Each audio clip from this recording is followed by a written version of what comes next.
दारे ना बंगला बना दिए रे भैया बना दारे ना काजा जुडार के कामन करमार काजा जुडार के कामन करमार मोला फसा दारे रे पगली बना दे बड़ी बना देना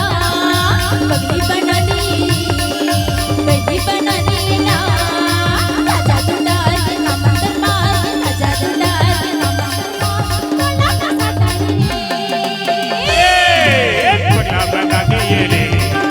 भैया बना दारे ना बंगला बना दारे रे भैया बना दारे ना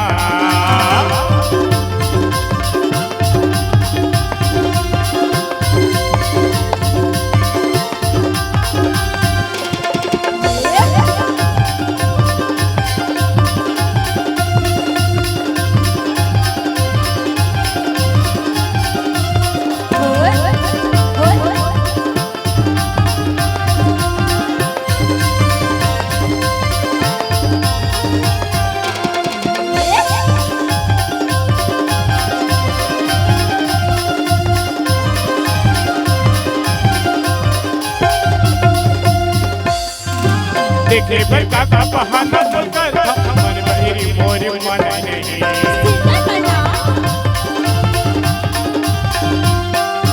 देखे पर काका बहाना मन मेरी मोर मन नहीं भैया मतोला पोतारा नहीं दिया बैरी जुड़ा नहीं देखे पर काका बहाना मन मेरी मोर मन नहीं भैया मतोला पोतारा नहीं दिया बैरी जुड़ा नहीं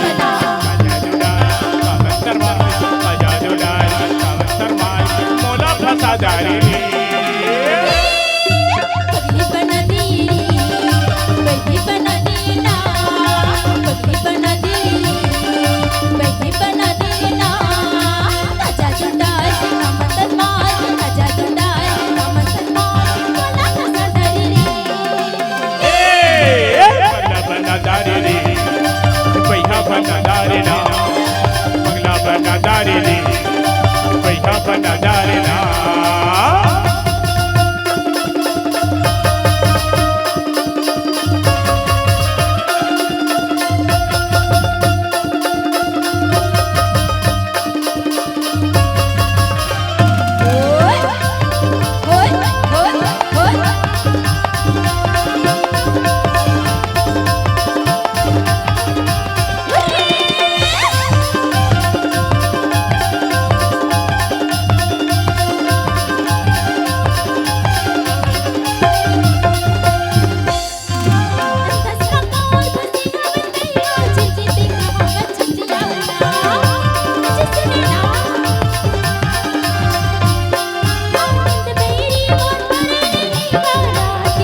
दारे रे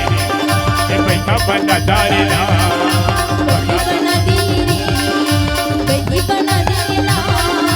पगला बना दारे ना बगली बना दी ना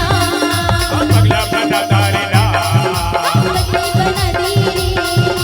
बैठा बना दारे रे बगली बना दी ना पगला बना दारे ना बगली बना दी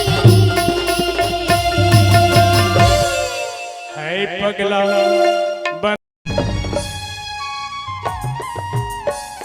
संगवारी मल्ला जय जोहार जय Shri Ram. DJ sound system के लिए संपर्क करें डिजिटल संदीप साउंड कौशल्या धाम नगर पंचायत चंदपुरी छत्तीसगढ़ी सांस्कृतिक लोक कला मंच एवं जस जगराता रामायण भागवत भजन कीर्तन किसी भी प्रकार कार्यक्रम के लिए संपर्क करें प्रो संदीप वर्मा जी। मोबाइल नंबर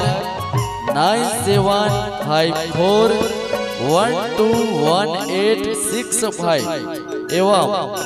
प्रदीप वर्मा जी मोबाइल नंबर 9754058085।